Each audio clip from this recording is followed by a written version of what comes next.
Good morning. I'd like to introduce you to Andrew Shepherd from Flokk. He's going to very kindly talk to us today about the BMA Axia chair. Hi Andrew. Morning, hi. Well, thanks for the opportunity here. So what we have in front of us here is the BMA Axia, and to give you a little bit of history about where the chair came from. So it's from Dutch design, and it was brought to life by two guys, so Matthijs van der Orde and Kees Bruin. They formulated BMA in 1988, and they were really looking at that time. There was a lot of move towards VDU use, computer use, above traditional typings, and what they realised at the time, there was no particular chairs on the market that would provide sufficient support for the new way of working. What is the major difference with the Axia versus all of the other task chairs that we see on the market? Well, it's based around pelvic support, which differs itself from the rest of the marketplace because it's predominantly lumbar support. And the theory behind that was that if you support the pelvis, if you do that correctly with the angle of the spine on the seat, then you put the spine into a neutral upright position where it naturally wants to be. So you're lining up the intervertebral disc, you're getting a nice even weight distribution down the spine. So that was the basis of the chair design. Together with that, what they wanted to do was to make it ergonomically as easy to use and adjust as possible.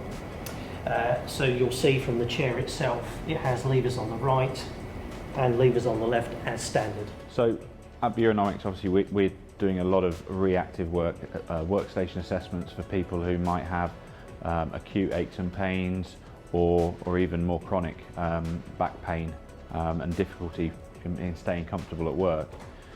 Do you see the BMA Axia as a reactive chair? Can it be used in that environment? Can it fit with the different shapes and sizes of people that we come up against?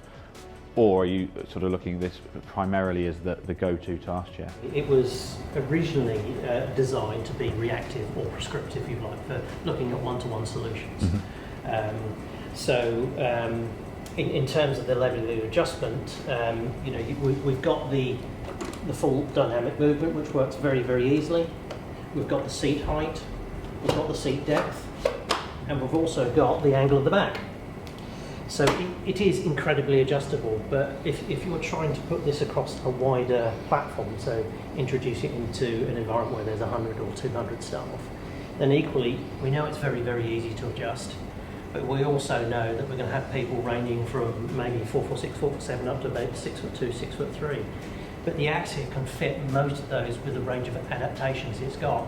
So in this current format, we've got the 2.5, which is a mesh back, so quite a modern design, which a lot of manufacturers will produce mesh back chairs.